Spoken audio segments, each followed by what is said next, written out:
오늘 하나님께서 주신 말씀은 요한복음 2장 23절부터 25절까지 말씀입니다. 요한복음 22장 23절부터 25절 한 목소리로 읽어보겠습니다. 6월절에 예수께서 예루살렘에 계시니 많은 사람이 그의 행하시는 표적을 보고 그 이름을 믿었으나 예수는 그의 몸을 그들에게 의탁하지 아니하셨으니 이는 친히 모든 사람을 아심이요 또 사람에 대하여 누구의 증언도 받으실 필요가 없었으니 이는 그가 친히 사람의 속에 있는 것을 아셨습니다. 아멘. 이 말씀 본문으로 주님이 누구신가, 예수가 누구신가 라는 제목으로 말씀을 함께 나누도록 하겠습니다. 지난주에 성전을 깨끗게 하시는 주님의 모습을 저희가 공부했습니다. 참 성전은 지금 너희가 이렇게 화려하다고 자랑하고 있는 이 성전이 아니라 나다라는 걸 가르쳐 주셨죠. 진짜 성전은 예수 그리스도라고 하는 것을 말씀하셨습니다. 6월절 전에 예수께서 성전에 가셔서 성전을 깨끗게 하셨죠. 그 뒤에 이어서 23절이 이렇게 이어집니다. 그리고 6월절이 되어서 예수께서 예루살렘에 계시니 이렇게 시작하고 있습니다. 이 말씀으로 봤을 때 예수님은 지금 6월절을 지키기 위해서, 율법을 지키기 위해서 지금 예루살렘에 계신다는 것을 알 수 있습니다. 자, 우리가 알다시피 6월절에는 모든 유대인들이 모여서 많은 사람들이 준비해온 제물, 그 양을 잡고 그 고기와 무교병을 먹으면서 새해를 시작하는 절기였습니다. 그 6월절에 진짜 제물인 어린 양 예수 그리스도가 지금 예루살렘에 와 계신 것이죠. 사실 그들은 6월절마다 계속 반복되는 희생 제사를 하나님께 드리고 있었죠. 그런데 그들의 희생 제사를 영단번에 끝낼 완전한 제물인 어린 양 예수가 지금 그 예루살렘에 와 계신 것입니다. 그러나 아무도 그걸 알고 있지 못하죠. 그래서 그들은 오직 예수께서 행하신 그 표적, 거기에 모인 수많은 사람들, 보통 250만 이상의 사람들이 모였다고 하죠. 그 수많은 사람들이 그의 행하시는 표적들을 보고, 그러니까 거기서도 많은 표적들을 행하셨다는 것을 지금 이야기해주고 있는 것입니다. 그것을 보고 그의 이름을 믿었다라고 이야기하고 있는 것이죠. 거기에 모인 그들이 진짜 어린 양으로 오신 예수님이라는 것을 알아보지 못하고 오직 예수께서 행하시는 그의 표적을 보고 믿더라라고 요한이 증언하고 있습니다. 그러니까 예수가 누구신지 알아서 그 예수의 이름을 믿는 것이 아니라 예수께서 행하신 그 능력을 보고 믿더라고 이야기하고 있는 것이죠. 자, 그런데 우리가 아는 바와 같이 요한복음은 예수께서 어떤 일을 행하셨는가, 어떤 능력을 베푸셨는가에 초점을 두고 요한복음을 기록하고 있지 않습니다. 요한복음 1장 첫 절부터 예수가 누구신가를 그리고 있습니다. 그러니까 주님이 누구이신가를 드러내는 데에 집중하고 있죠. 그래서 태초에 말씀이 계시니라로 요한복음이 시작하고 있습니다. 또한 요한복음 6장부터 15장까지는 에고 에이미, 나는 누구이다 라고 자기 자신을 스스로 예수께서 밝히시는 그 명제들을 통해서 예수께서 누구신가를 정확하고 분명하게 드러내주고 있습니다. 나는 생명의 떡이다. 나는 세상의 빛이다. 양의 문이다. 선한 목자다. 부활이요 생명이다. 길이요 진리요 생명이다. 나는 참 포도나무다. 라고 밝히고 있습니다. 7 명제이죠. 그러니까 예수님은 이렇게 떡으로, 빛으로, 문으로, 목자로, 생명으로 오셨다라고 밝히고 있는 겁니다. 그리고 그 요한복음의 마지막은 사랑으로 결론을 맺고 있습니다. 이렇게 떡으로, 문으로, 빛으로, 생명으로 오신 그 주님은 우리를 사랑하셔서 오셨다는 것이죠.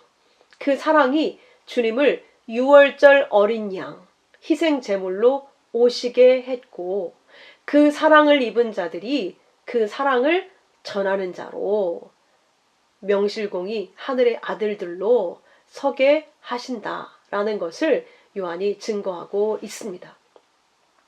그렇다면 여기에 있는 그 많은 무리들과 달리 우리는 정말 주님이 누구신지 알고 믿고 있습니까? 내게 있는 어떤 불안과 내게 없는 어떤 능력이 필요해서가 아니라 주님께 우리의 마음이 이끌려서 지금 믿고 있습니까? 주님 말씀이 듣고 싶고 알고 싶어서 주님을 예배하고 있습니까? 그 말씀을 듣고 묵상하고 배울수록 여러분은 지금 주를 사랑하게 되어지고 있습니까? 그리고 그 주님을 알고 사랑할수록 나를 잃어버리는 그 과정을 지금 경험하고 있으십니까? 그렇다면 우리는 지금 올바로 가고 있는 겁니다. 만약 그렇지 않다면 그 말씀을 알고 배우고 믿을수록 더 내 자신이 확고해지고 있다면 뭔가 이상한 것이죠. 그렇다면 어쩌면 주님의 능력이 필요해서 믿고 있는 것일 수도 있습니다. 진짜 주님이 누구신지 모르면서 내가 필요한 주님의 능력을 위해 믿는다고 말하는 것일 수 있다는 것이죠. 대부분의 사람들은 이렇게 예수가 누구신지에 관심이 있는 것이 아니라 자기들이 원하는 것을 얻기 위해서 그 자기들이 원하는 것을 주님의 능력으로 보고 믿고 있는 경우가 대부분이라고 하는 것이죠. 마치 어떤 대상을 사랑해서 결혼한 것이 아니라 어떤 대상이 가지고 있는 재물과 그가 가지고 있는 권력 이런 것이 필요해서 위장으로 결혼한 것처럼 예수님도 내가 주님이 정말 좋아서가 아니라 예수님의 어떤 것이 필요해서 주님을 믿는다고 위장 결혼한 것처럼 따르고 있는 것은 아닌지 생각해 보아야 될 필요가 있다는 것을 오늘 이 말씀 첫 절을 통해서 알 수가 있습니다. 이렇게 주님은 이 사랑을 위해서 우리에게 생명을 주시기 위해서 오셨습니다. 그럼에도 불구하고 오늘 이 말씀 첫 번에 있는 것처럼 6월절에 6월절을 지키러 예루살렘으로 오셨습니다. 예수께서 절기와 율법을 지키러 오셨다는 이야기가 되는 것이죠. 그래서 마태복음 5장 17절에 내가 율법이나 선지자를 폐하러 온 줄로 생각하지 말아라. 폐하러 온 것이 아니요 완전케 하려 함이라 라고 말씀하고 있습니다. 예수님은 사실 율법을 지키실 필요가 없는 분이셨죠. 예수님은 말씀 자체였기 때문에 그럼에도 불구하고 이 땅에 육을 입고 오셨을 때 율법을 지키러 절기를 지키러 예루살렘에 오셨다는 것입니다. 자, 예수님께서 왜 이 땅에 육으로 오셔서 굳이 율법을 지키는 자로 오셨는가? 그리고 왜 율법을 예수님께서 지키셔야만 했는가? 율법을 완전하게 만드셔야만 했는가? 그걸 우리가 여기서 생각해보고 가야 될 필요가 있습니다. 우리가 알다시피 우리가 율법을 지킬 수 없기 때문에 예수님께서 이 땅에 오신 것이죠. 그래서 주님은 십자가에서 우리에게 주신 모든 율법의 말씀을 하나님께서 주신 모든 계명들을 다 이루었다라고 선언을 하셨습니다. 율법은 한 개라도 어기면 그 율법의 정죄를 받고 심판을 받을 수밖에 없는 하나님의 엄중한 법이었습니다. 그런데 예수께서 지킬 수 없는 우리, 그 율법을 다 지켜낼 수 없는 우리 대신 십자가에서 죽으심으로 말미암아 율법의 정죄가 사라지게 되었죠. 그래서 우리 육에 대해 법적으로 무죄가 선언됐습니다. 그 정죄가 그치고 우리 안에서 아들의 믿음이 시작되게 되었습니다. 성령을 통해서 아버지께 죽기까지 복종하신 예수 그리스도의 믿음이 우리 안에 주어져서 시작되게 된 것이죠. 그럼에도 불구하고 우리는 여전히 죄의 모습을 가지고 있지만 그 죄의 껍데기, 육은 결국 첫 피조물의 세상, 그것과 함께 마지막 날 완전히 사라지게 되어 있습니다. 그래서 계시록 21장 5절에는 보라 내가 만물을 새롭게 하노라. 그 때가 되면 더 이상 죄의 모습, 죄의 흔적을 가지고 있는 이 모든 첫 피조물들은 다 사라지고 새롭게, 만물이 새롭게 죄가 없는 상태로 완전하게 거듭나게 되어집니다. 그것이 바로 예수 그리스도의 재림, 종말이죠. 이 땅의 종말. 그래서 예수님의 십자가에서는 승리가 확정되어서 법적 효력이 생기기 시작되었고, 예수께서 다시 오시는 그 종말에는 승리의 잔치가 벌어지고 실제적인 하나님의 온전한 통치가 온 세상에 이루어지게 되게 되는 것입니다. 그래서 율법이 가리키고 있던 하나님과 인간의 완전한 연합이 비로소 이루어지게 되고 죄가 없는 세상이 완성되게 되어지는 것입니다. 그게 십자가로 시작되어서 주님의 재림으로 완성되게 되는 것이죠. 그렇다면 왜 어린 양의 죽음을 통해서 유월절 어린 양으로 예수님이 오셔서 율법이 완성되어져야 했으며 또 주님이 완성하셨다고 하는 그 성취된 율법의 내용은 과연 무엇인지 오늘 한번 같이 생각해 보도록 하겠습니다. 율법이 무엇이냐? 이걸 한마디로 표현한 말씀이 마태복음 7장 12절에 있습니다. 율법이라는 걸 율법 안에 담겨있는 그 핵심, 정신이 무엇인지 이렇게 설명합니다. 그러므로 무엇이든지 남에게 대접을 받고자 하는 대로 너희도 남을 대접하라. 이것이 율법이요 선지자니라. 이렇게 말씀하고 있죠. 그러니까 율법의 정신은 바로 남에게 대접받고자 하는 대로 대접하는 거라는 거예요. 자, 여러분은 남에게 어떤 대접을 받고 싶으십니까? 남에게 욕먹지 않고 싶으시죠? 그러면 욕하지 말라는 거예요. 남에게 미움받고 싶지 않으시죠? 그러면 미워하지 말라는 거예요. 책망받고 싶지 않으면 책망하지 말고, 빼앗기고 싶지 않으면, 내 것을 빼앗기고 싶지 않으면 절대 빼앗지 말라는 거예요. 내가 다른 사람들에게 부자의 대접을 받고 싶으면 그들을 부자로 대접해 주라는 거예요. 내가 다른 이들로부터 사랑받고 싶다면 다른 이들을 사랑해 주라는 거예요. 사랑하라는 거예요. 이게 바로 율법의 정신이에요. 모든 613가지의 율법이 가지고 있는 근본 정신은 그 사랑인 거예요. 남에게 받고자 하는 대로 해주는 게 율법이 가지고 있는 정신이라는 거예요. 율법이라는 거예요, 그게. 그래서 바울이 로마서 13장 8절에도 피차 사랑의 빛 외에는 아무도 지지 말라. 남을 사랑하는 자는 율법을 다 이루었느니라. 사랑은 이웃에게 악을 행치 아니하나니 그러므로 사랑은 율법의 완성이다 라고 선언을 한 겁니다. 그러니까 사랑을 하는 자는, 누군가 사랑할 수 있는 자는 사랑하게 되면 율법이 이루어진 거라는 거예요. 그러니까 율법의 정신은 남에게 대접받고자 하는 대로 너희도 남을 대접하라였는데, 모든 인간이 원하는 건 무엇입니까? 다른 사람들로부터 인정받고 사랑받는 거잖아요. 그러니 그 인정을 해주고 사랑을 해주면 너는 율법을 지킨 거야. 이렇게 말씀하고 있는 겁니다. 그래서 갈라디아서 5장 10절에서도 온 율법은 내 이웃 사랑하기를 네 자신과 같이 하라 하신 말씀에서 이루어졌나니 이렇게 말씀하고 있는 겁니다. 모든 인간은 사랑이 없으면 살 수 없다는 걸 지금 내포하고 있는 것이죠. 율법의 완성은 사랑이다 라고 선언을 하셨으니까.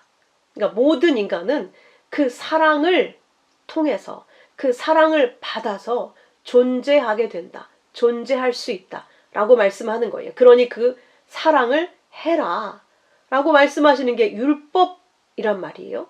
근데 우리는 그렇게 인정받고 싶고 사랑받고 싶고 용서받고 싶고 욕먹고 싶지 않고 오해받고 싶지 않고 폭행당하고 싶지 않고 미움받고 싶지 않으면서도 그렇게 하고 있죠. 미워하고 있고 싫어하고 있고 내 것을 다른 사람을 이기고서라도 1등하고 싶고 다른 사람의 것을 또 많이 받아서 내가 손해 안 보고 저 사람보다는 내가 더 이익을 취하고 싶고 그렇지 않습니까? 내가 손해보는 거 싫고 저 사람이 나한테 잘해주지 않는데 내가 잘해주는 거 이런 거 하고 싶지 않잖아요. 그러니까 우리는 이 율법을 절대 지킬 수 없는 거예요. 사랑해라. 사실 율법의 핵심은 사랑해라인데 그 사랑하는 것을 할 수 있는 능력이 우리에게 없는 겁니다. 그래서 주님께서 6월절 어린 양으로 제물이 되어서 십자가에서 죽으심으로 자신의 사랑을 우리에게 주신 거예요. 그렇게 율법을 이루신 거라는 거예요. 그래서 율법을 폐한 게 아니라 이룬 것이다. 완성하러 온 것이다. 이렇게 말씀하신 것이죠. 그래서 그 주님의 사랑을 십자가에서 우리에게 자기 목숨을 내어준 그 사랑을 우리가 받아서 우리가 하나님의 사랑을 받는 아들이 되게 하신 것이죠. 그래서 그것을 깨달은 자들은 주님께서 우리에게 그렇게 목숨을 주는 사랑으로 우리를 대접하신 대로 우리에게서도 그 대접을 받으시겠다는 게 십자가의 사랑인 것입니다. 즉 우리가 지금까지 어느 누구에게도 그런 사랑을 받아본 적이 없어서 내가 나를 챙기지 않으면 안 됐기 때문에 죽도록 나를 위해 살았지 않았습니까? 그런데도 내가 나를 사랑할 수 있는 능력이 없다는 걸 알게 되고 그런 상황에 어떤 누구도 나를 온전히 사랑해 줄 수 없다는 걸 이 세상살이를 통해 경험을 하게 하고 계신 것이죠. 그런데 진짜 나에게 자신을 완전히 주어서 나를 멸망에서 심판에서 구원해 주신 분이 있다. 그분이 예수 그리스도다 라고 하는 것을 알게 된 자들이 비로소 나를 그렇게 붙들고 나를 구하고 싶어서 나를 사랑하고 싶어서 그렇게 애썼던 나 자신의 힘을 다 내려놓고 나 자신을 부인하고 나에게 그 사랑을 주신 주님을 온전히 면목 없이 사랑하게 하시는 것. 그게 구원이라는 거예요. 그게 바로 십자가의 구원이라는 겁니다. 그렇게 우리는 그 주님의 사랑을 알게 되고 그 사랑 안으로 들어갈 때 나 자신에 대한 중독에서 비로소 벗어나게 되는 것입니다. 그리고 주님을 사랑하게 되는 것이죠. 그렇게 하나님의 아들이 되는 것이죠. 아들의 생명을 받아 아들의 사랑을 갖게 되는 것이죠. 그렇게 하나님과 연합이 되어지는 것, 그것이 구원의 구조입니다. 그걸 하나님께서 구원이라고 우리에게 가르쳐 주신 거예요. 그걸 처음에 율법으로 사랑해라. 마음과 힘과 네 뜻을 다해 나를 사랑해라. 그게 진짜 나 자신을 사랑하는 것이라는 걸 하나님이 가르쳐 주시고 계신 것이죠. 그게 생명이라는 걸. 그 율법 성취를 위해서 우리에게 주님께서 완성하신 그 율법, 사랑하라는 그 율법을 완성하셔서 믿음의 선물로 주시기 위해 예수님이 6월절 어린 양의 제물로 오신 겁니다. 그렇게 믿음으로 우리 안에서 율법이 성취된 것입니다. 여러분, 이게 이해가 되십니까? 그래서 이제 정죄가 없게 된 거예요. 그래서 우리가 자유케 된 거예요. 그래서 예수님이 이렇게 말씀하셨습니다. 요한복음 13장에 가면 새 계명을 너희에게 주노니 서로 사랑해라. 근데 어떻게? 내가 너희를 사랑한 것 같이 너희도 사랑해라. 예수님이 어떻게 우리를 사랑하셨습니까? 자기 목숨을 십자가에 내어주심으로. 그렇게 우리도 서로 사랑하라는 거예요. 자기를 주장하지 말고 내 안에 계신 예수를 내어줌으로, 예수께서 내어주신 그 사랑으로, 나를 부인하는 그 예수의 사랑으로 서로를 사랑하라는 거예요. 그래서 예수님은 그걸 세계명이라고 말씀하시고, 예전에 율법으로는 할 수가 없었잖아요. 근데 이제는 예수께서 그 사랑으로 우리에게 오셨잖아요. 십자가를 통해. 그러니 이제 우리가 할 수 있게 되었으니 새 계명으로 주시는 거예요. 이제 새 계명으로. 이것을 15장에서는 내 계명이라고 말합니다. 내 계명. 나의 계명. 나의 계명이 곧 내가 너희를 사랑한 것처럼 너희도 서로 사랑해라. 이것은 너희가 처음부터 들은 소식이라고 요한 1서에서 또 이야기하고 있습니다. 그러니까 하나님께서 처음부터 말씀하신 그 계명은 사랑이었다는 거예요.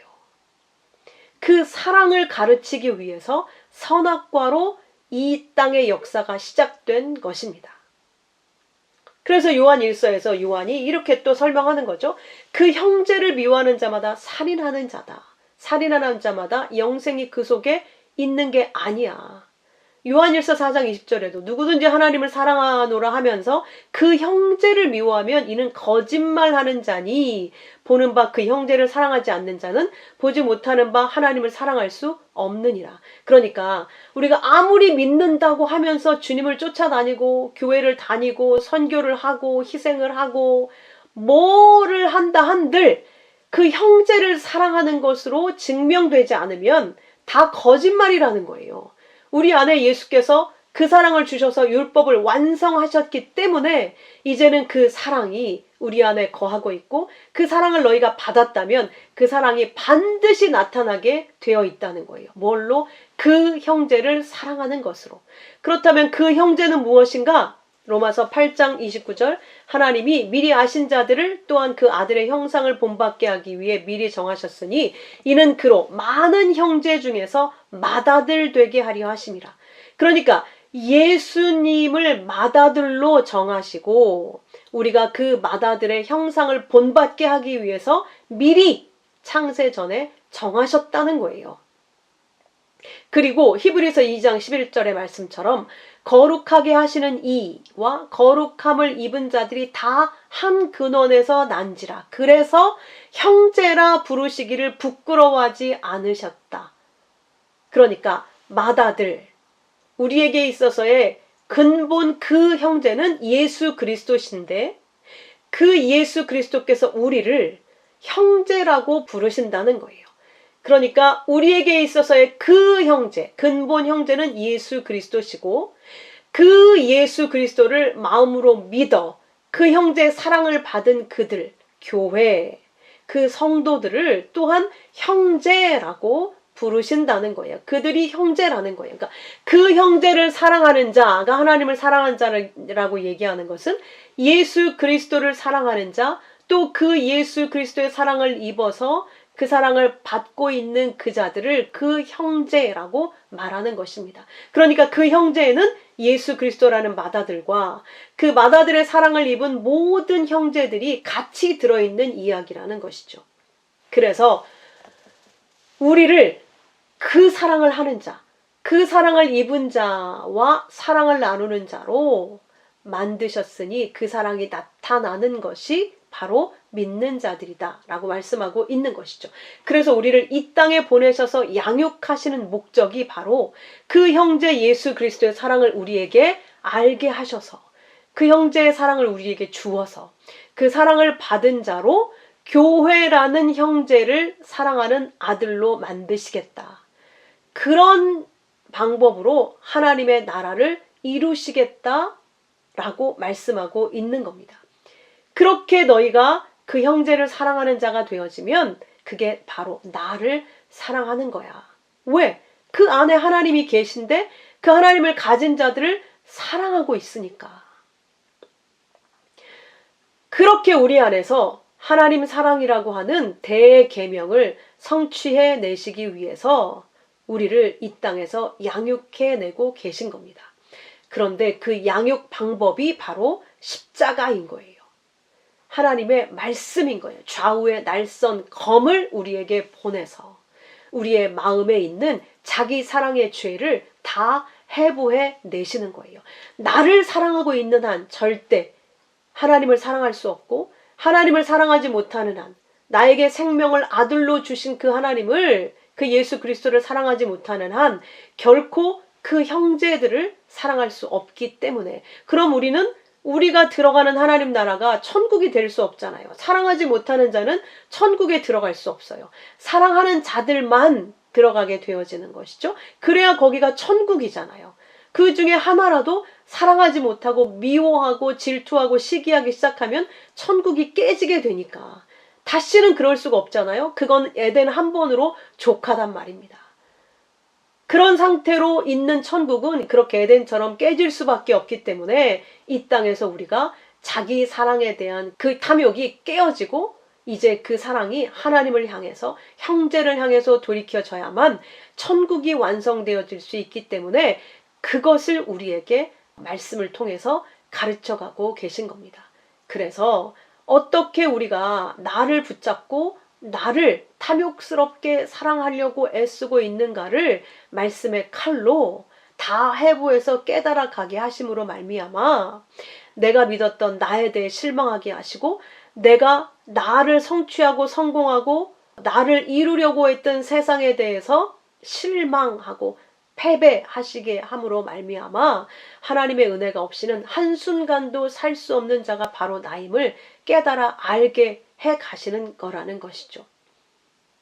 그 과정을 통해 우리는 비로소 나의 연약함을 인정하고 낮아지게 되고, 또 내가 바로 죄인 중에 괴수구나. 내가 하나님 나라에 들어가면 하나님 나라를 흐리게 하고 더럽힐 수밖에 없는 정말 악한 자구나 라는 것을 깨달아 알게 된다는 것이죠. 나는 누군가를 돕고 사랑하고 남에게 도움이 될 수 있고, 나는 지금까지 가족을 위해 살고 있고 내가 누군가를 희생하고 있다고 생각하고 있었는데 아니었구나. 모든 것은 결국 나를 위해서 하고 있었던 거구나 라는 걸 하나님이 낱낱이 우리의 뼛속까지 해부해 내신다는 거예요. 결국 우리는 남을 위해서 살고 있는 척하지만 내가 조금이라도 힘들고 수고하는 것처럼 느껴지고 내가 가지고 있는 수고의 짐이 조금이라도 무겁게 느껴지면 금방 불평이 나올 수밖에 없는, 금방 비교할 수밖에 없는, 금방 내가 희생자라고 하는 희생자 코스프레를 할 수밖에 없는 그런 연약한 자라는 것을 알게 만드셔서 내 안에는 사랑이라는 건 1도 없는 자구나. 우리 안에 생명의 양식이 없어서 하루 종일 먹어야 되는 것처럼 우리 안에 예수의 사랑이 없이는 절대 우리는 존재할 수 없구나 라는 걸 알아가게 하신다는 거예요. 그래서 그 예수 그리스도의 십자가의 사랑과 은혜가 얼마나 큰 것인지, 그게 없으면 나는 존재가 아니다라고 하는 것을 깨달아 알아서 그 예수 그리스도의 사랑을 덥석 받는 것이죠. 그 예수만 붙들게 되는 것이죠. 그래서 그 예수의 사랑에 점점 내가 굴복하게 되고 그 예수의 사랑 없이는 한순간도 살 수 없는 자가 되는 것. 그래서 그 예수의 사랑을 깨달아 안 자들, 그 예수의 사랑을 마음에 가진 자들끼리 서로 사랑하게 되는 것이죠. 그렇게 우리는 우리의 모든 것이 부정당함으로 우리의 연약함을 바닥까지 드러나게 되어져야만 우리 안에 주신 성령으로 말미암은 예수 그리스도의 은혜를, 사랑을 비로소 붙들게 된다는 것입니다. 그렇게 그리스도의 사랑이 우리 안에 충만하게 부어져서 내가 정말 온전히 깨달아 알게 되어져서 그것이 급기야 내 삶 속에서 형제 사랑으로 나타나게 될 때 주님께서 성취하신 율법이 우리 안에 믿음으로 주어졌다는 것이 증명되는 것이죠. 그렇게 우리는 주님과 연합된 하나님의 아들이 되는 겁니다. 그래서 우리가 서로 사랑하면 이로써 모든 사람이 너희가 내 제자인 줄 알리라. 이 모든 사람은 예수 그리스도의 사랑을 입은 모든 형제들을 이야기하는 것입니다. 그래서 너희가 나를 사랑하면 내 계명을 지키리라. 주님의 계명은 뭐다? 하나님 사랑, 형제 사랑. 그러니까 지킨 게 되는 거예요. 그러니까 우리가 육으로 어떤 실수나 잘못을 반복해서 하든 이제 이런 것 도덕 윤리적인 이 세상적 차원, 이게 이제 문제가 되지 않는 거예요. 우리가 서로 사랑하면 하나님이 우리 안에 거하시고 그 사랑이 온전하게 우리에 이루어진 것이 되어진 것이기 때문에 요한일서 4장 12절 말씀처럼. 자, 그러니까 생각을 해보세요. 이걸 해라, 저걸 하지 말아라, 이런 말을 할 필요가 없게 되는 상태가 바로 사랑하는 상태 아닙니까?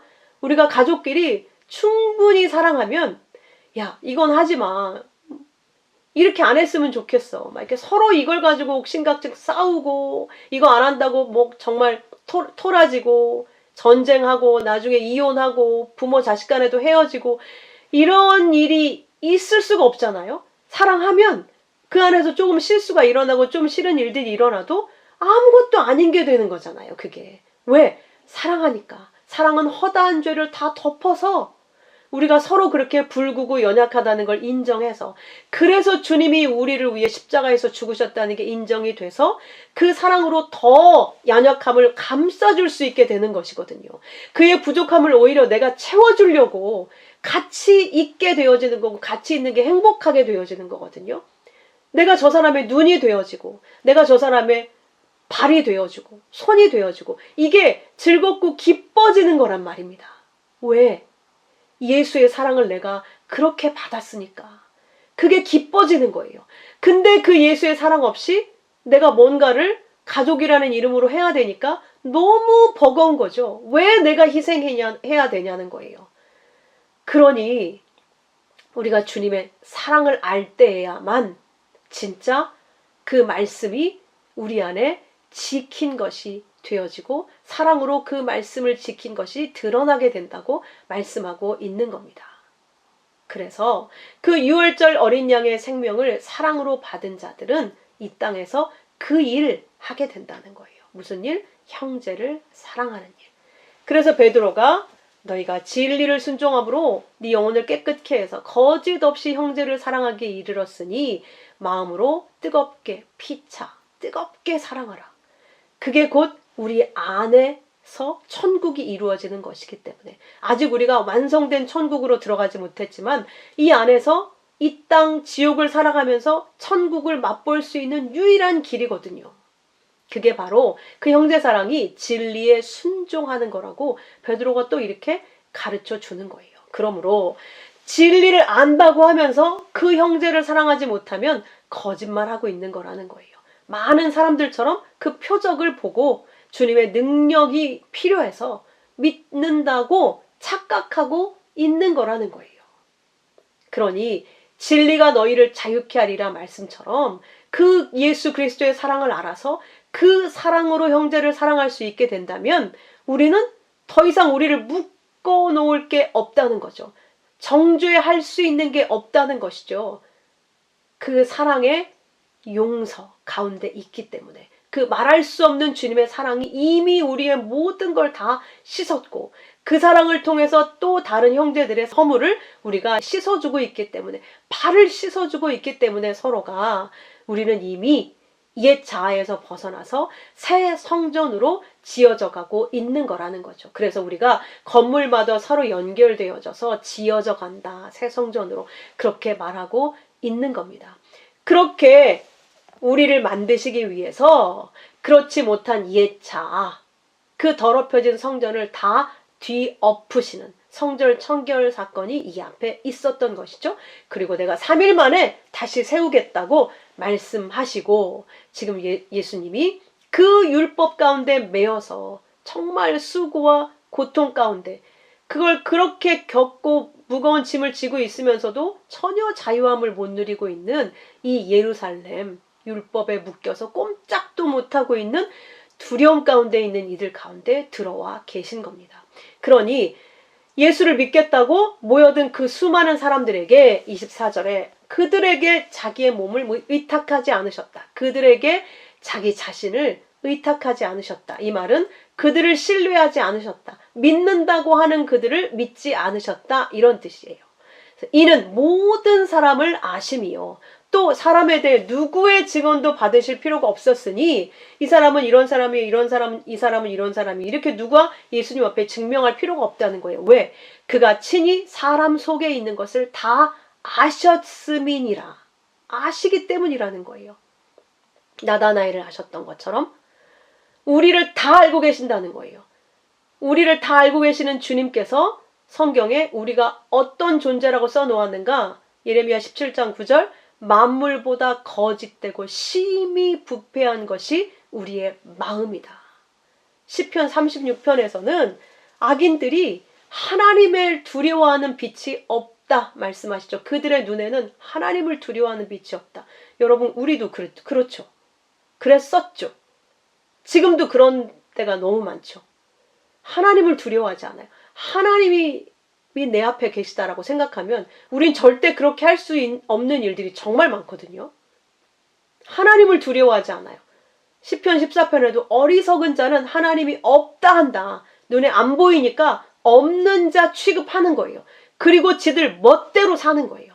자기 성취를 위해, 자기 성공을 위해, 자기 자랑을 위해 죽도록 경쟁해서 남을 밟는 걸 승리라고 생각하면서 열심히 경기를 하는 겁니다. 올림픽을 하는 겁니다. 경쟁을 하는 겁니다. 그래서 온 세상이 전쟁을 하고 있어요. 나 자신도 전쟁, 집안도 전쟁, 나라도 전쟁, 기업 간에도 전쟁. 이 세상은 말 그대로 전쟁터인 겁니다. 그래서 36편 2절에도 그들이 스스로 그렇게 전쟁을 하면서 스스로 자랑하기를 자기 죄악은 드러나지 아니하고 미워함을 받지도 아니하리라 이렇게 말하더라는 거예요. 이게 무슨 말이냐? 그들은 자신의 눈앞에서 자기 자신을 속여서 아첨한다는 거예요. 자기 죄를 발견해서 자기 자신을 미워하는 일이 없도록. 그러니까 자기를 감춘다는 거예요. 아담과 하와가 무화과 잎으로 자기의 부끄러움을 가린 것처럼 자기들의 성공으로, 돈으로, 인격으로, 지식으로 이런 것들을 아주 기가 막히게 위장을 해서 마치 자기가 죄인이 아닌 것처럼 남들을 열심히 도와주면서 선행을 하면서 자기를 스스로 죄인인 것이 드러날까봐 자기를 아주 기가 막히게 아름답게 가리고 자기 자신을 속여서 아첨하더라는 거예요. 그래, 너는 사랑받을 만한 사람이야. 너는 사랑받기 위해 태어난 자야. 너는 괜찮은 자야. 너는 원래 괜찮은 자인데 이런 사람 때문에, 과거의 어떤 상처 때문에 그래서 그런 거야. 이렇게 자기를 계속 우쭈쭈쭈 해가면서 내가 얼마나 괜찮은 자인가를 자꾸 세뇌시켜 가기를 바라는 거예요. 거기에 일조하고 있는 자들이 그 상담하는 자들이죠. 그런데 하나님의 말씀은 그걸 찢어내는 거예요. 아니다. 너희는 뼛속까지 죄다. 너희들의 마음은 심히 거짓되고 부패하다. 왜요? 우리는 하나님을 사랑하게 지어졌는데 철저히 하나님을 무시하고 자기 자신에 대한 사랑에 빠져 있기 때문에 그래서 멸망하고 있지 않습니까? 그러니까 너희는 거짓되다. 우리 마음은 계속 나를 향해 있는 한 거짓이고 부패인 거예요. 더러운 거예요. 내가 나를 사랑하는 게 가장 더러운 거예요. 그게 멸망이니까, 그게 지옥이니까, 그게 전쟁을 만들어내고 급기야 하나님의 심판이 이 땅에 쏟아지게 만들어내고 있는 거니까. 그럼에도 불구하고 인간들은 자기들의 행복을 추구하는 게 잘 사는 거라고 착각을 하고 있더라는 거예요.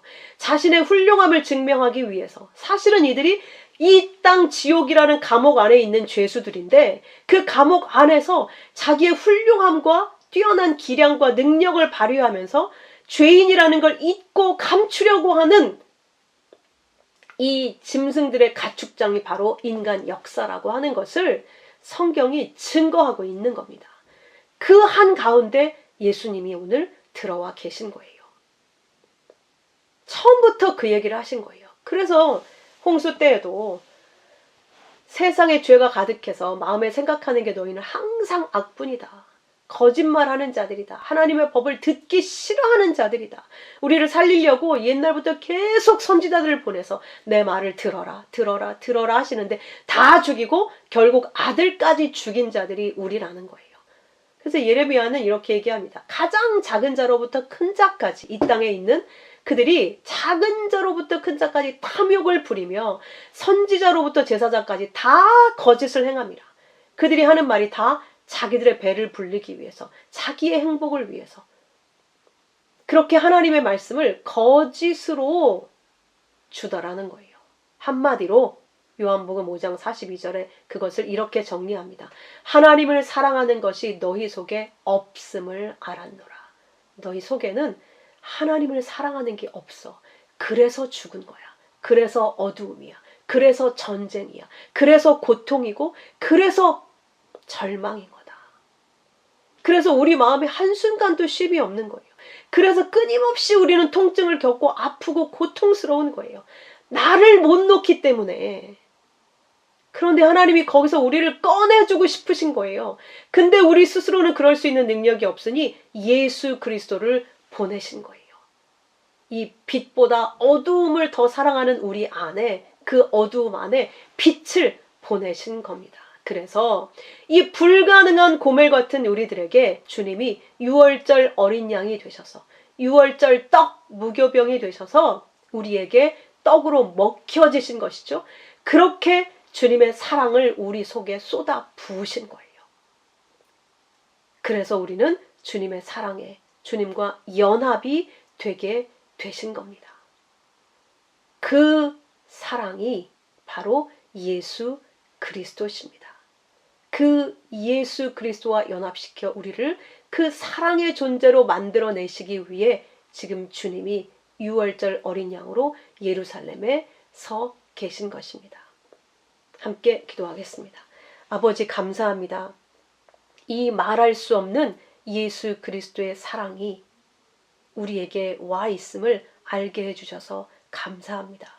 그 주님의 십자가는 율법을 완성하신 것이고 그 율법의 완성을 우리 안에 믿음으로 주셔서 주님의 사랑받는 자 되게 하셨고 그 주님의 사랑에 항복하여 그 주님의 사랑이 전부가 되게 만드신 우리가 또 그 사랑으로 누군가를 사랑할 수 있게 하셔서 결국 그 멋지고 찬란하고 아름다운 하나님의 영광만 드러나는 하나님 나라를 완성하시기 위해 오늘도 우리를 양육하고 계신 주의 은혜를 찬송합니다. 이것을 알았으니 우리가 더욱 진리를 알수록 주님을 사랑하며 나를 놓아가며 형제를 사랑함으로 말미암아 내가 진리를 아는 그 진리가 내 속에 들어와 있는 하나님의 사랑받는 백성이라고 하는 것이 아버지의 아들이라는 것이 증명되어지게 인도해 주옵소서.